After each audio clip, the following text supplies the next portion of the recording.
नमस्कार दोस्तों पिछले 40 वर्षों से भारत का कोई भी प्रधानमंत्री न्यूजीलैंड के दौरे पर नहीं गया था। तो फाइनली आप देख सकते हो ये पीएम मोदी का हिस्टोरिक विजिट बताया जा रहा है और इसमें टोटल 18 एग्रीमेंट्स हुए हैं। काफी इंपॉर्टेंट है, इसके बारे में हम डिटेल से समझेंगे। चलिए शुरुआत करते हैं, लेकिन उससे पहले आप सबको बता दूं, आप में से जो भी लोग यूपीएससी की तैयारी कर रहे हैं, आप स्टडी आईक्यू के साथ जुड़ते हैं तो बहुत ही लोएस्ट प्राइस पर हमारे साथ प्रिपरेशन कर सकते हैं यूपीएससी की। मतलब एक ऐसा बैच आपको दिया जाएगा जिसके अंदर प्रीलिम से लेकर इंटरव्यू तक की पूरी प्रिपरेशन कराई जाएगी। और अगर आप चाहें तो अलग अलग फीचर्स के साथ इन बैचेस को आप अवेल कर सकते हैं, जैसे 1-to-1 mentorship, test series, revision, ये सब कुछ आपको इन बैचेस के अंदर मिल जाएंगे। इनफैक्ट 18 बुक्स का जो पूरा सेट है वो भी हम आपके घर पर भेज देते हैं। प्रीलिम्स क्रैक करने पर पूरा फी भी रिफंड मिलता है। अगर आपको और जानकारी चाहिए, कोई डाउट है, प्रॉब्लम है, तो ये फोन नंबर दिया है, इस पर कॉल करिए एंड यूज करिए कोड अंकित लाइव, ताकि आप कमेंट सेक्शन में दिए गए लिंक पर डायरेक्टली क्लिक कर इसको परचेज कर सकते हैं। चलिए शुरुआत करते हैं। सबसे पहले देखते हैं कि हुआ क्या है।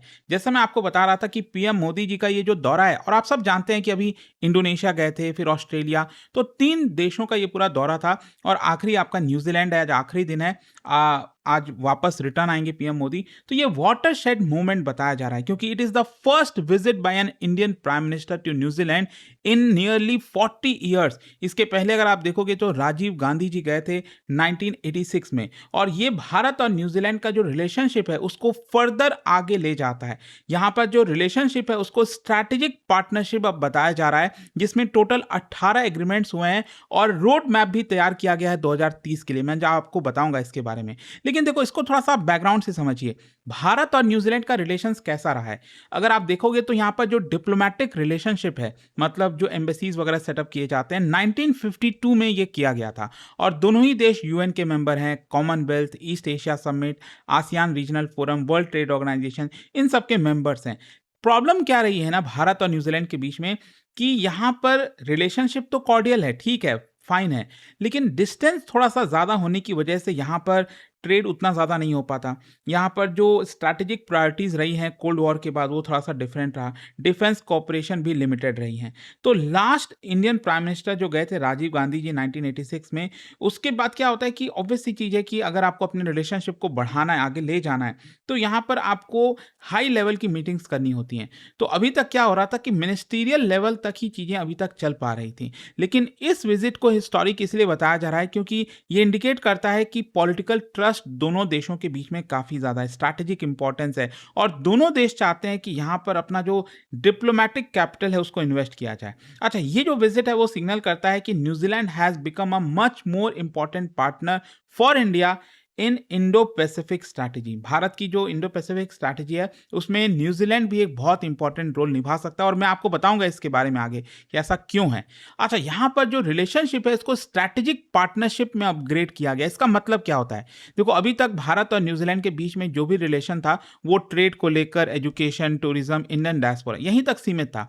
लेकिन अब जो पार्टनरशिप है वो defence, maritime security, cyber security, AI, critical minerals, supply chain, space, emerging technologies, हर तरफ आपको देखने को मिलेगा। और स्ट्रैटेजिक पार्टनरशिप बेसिकली अगर आप देखोगे तो इसके अंदर कई चीज़ें होती हैं। रेगुलर बेसिस पर समिट मीटिंग्स होती हैं, इंस्टीट्यूशनल स्ट्रैटेजिक डायलॉग होते हैं, डिफेंस कॉपरेशन, इंटरनेशनल फोरम में कोऑर्डिनेशन करते हैं दोनों देश, लॉन्ग टर्म प्लानिंग होती है। तो ये दिखाता है क्वालिटेटिव शिफ्ट हो रहा है यहाँ पर। It is not just about trade. और यहाँ पर मैं आपको बता दूँ, भारत की जो डायस्पोरा है वो बहुत मायने रखती है, क्योंकि न्यूजीलैंड में अगर आप देखोगे इंडियन ओरिजिन जो कम्युनिटी है उनकी संख्या 3 लाख के करीब है, which is making it one of the countries largest and fastest growing ethnic communities. और ये जो डायस्पोरा है बहुत चीज़ों में कंट्रीब्यूट करती है, जैसे बिजनेस, हेल्थ केयर, एजुकेशन, हर एक चीज़ में। And it also serve as a bridge, क्योंकि दोनों देश में अगर कोई प्रॉब्लम हुआ, दिक्कत हुआ, तो एक ब्रिज की तरह ये काम करते हैं कल्चरल और इकोनॉमिक टाइज के थ्रू। अच्छा, यहाँ पर जो मैंने आपको बताया ना कि दोनों देशों ने रोड मैप तैयार किया है 2030 का, इसका मतलब क्या होता है?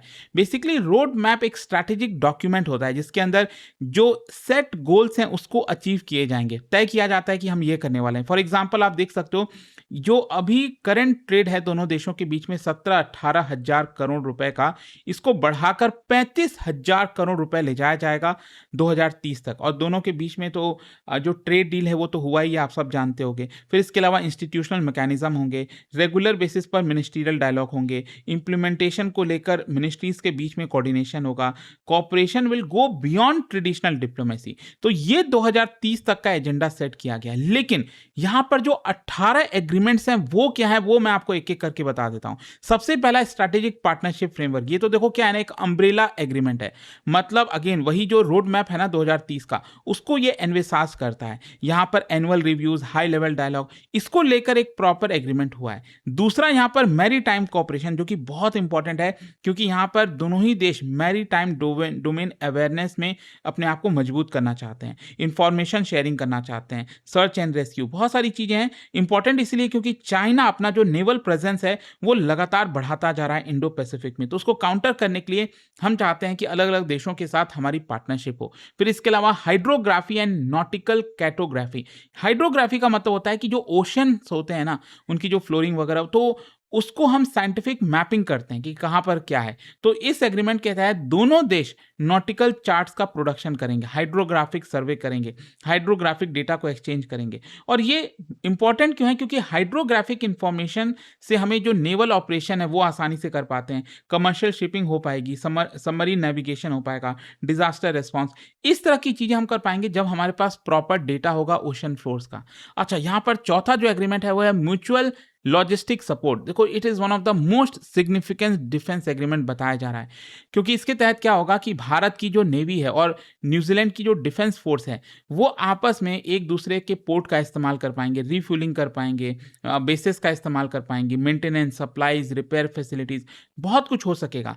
और इंपॉर्टेंट इसलिए हो जाता है क्योंकि ये भारत का जो ऑपरेशनल रीच है ना साउथ पैसिफिक में, वो यहाँ पर बढ़ा देता है। इट इज सिमिलर जैसे हमने यूएस के साथ, ऑस्ट्रेलिया के साथ और फ्रांस के साथ किया है, कुछ उसी प्रकार के ये लॉजिस्टिक सपोर्ट एग्रीमेंट भी हुआ है। फिर इसके अलावा काउंटर टेररिज्म, देखो न्यूजीलैंड में पिछले कुछ समय से कुछ टेररिस्ट अटैक्स वगैरह भी सुनने को मिला है, जो कि पहले नहीं होता था, लेकिन इसी को देखते हुए दोनों देश terrorism, violent extremism, terror financing, इसको लेकर इसके खिलाफ यहाँ पर काम करने की कोशिश करेंगे। तो इसकी वजह से जो इंटेलिजेंस एक्सचेंज है दोनों देश के बीच में वो यहाँ पर ज्यादा हो पाएगा। फिर इसके अलावा डिजास्टर मैनेजमेंट कॉपरेशन, दोनों ही देश वल्नरेबल है नेचुरल डिजास्टर से, तो भारत के पास एक्सपर्टीज है, हमारे पास जो नेशनल डिजास्टर मैनेजमेंट अथॉरिटी है, और न्यूजीलैंड कंट्रीब्यूट करता है जैसे उनके पास अर्थक्वेक को लेकर, इमरजेंसी मैनेजमेंट को लेकर एक्सपीरियंस है, तो दोनों देश आपस में अपने एक्सपीरियंस को शेयर कर पाएंगे। फिर animal husbandry and dairy cooperation, देखो न्यूजीलैंड तो जाना ही जाता है दुनिया भर में डेयरी प्रोडक्टिविटी के लिए, livestock genetics, farm management के लिए, तो भारत को कई तरह से बेनिफिट हो सकता है। जो टेक्निकल कोलैबोरेशन है, बेस्ट प्रैक्टिसेस है न्यूजीलैंड की, वो हम अपना सकते हैं। फिर टूरिज्म कॉपरेशन तो होता ही है, मतलब यहाँ पर टू वे टूरिज्म, न्यूजीलैंड के भी लोग भारत आए, भारत से भी न्यूजीलैंड में जाए, ये कोशिश होगी। कनेक्टिविटी को इंप्रूव किया जाएगा, कल्चरल एक्सचेंज यहाँ पर बेटर होगा। टूरिज्म एक प्रकार से एम्प्लॉयमेंट और लोकल इकोनॉमीज को भी सपोर्ट करता है। फिर इसके अलावा sports cooperation, New Zealand cricket team आप सब जानती हो, तो यहाँ पर और ज्यादा बढ़ चढ़कर अलग अलग प्रकार के स्पोर्ट्स में, जो स्पोर्ट्स साइंस है, कोचिंग है, एथलीट एक्सचेंज, इन सब में यहाँ पर कॉपरेट किया जाएगा। Special focus rugby, rowing, athletics, golf, bowls, मतलब क्रिकेट के अलावा भी बहुत सारी जो चीजें हैं उसमें कॉपरेशन होगा।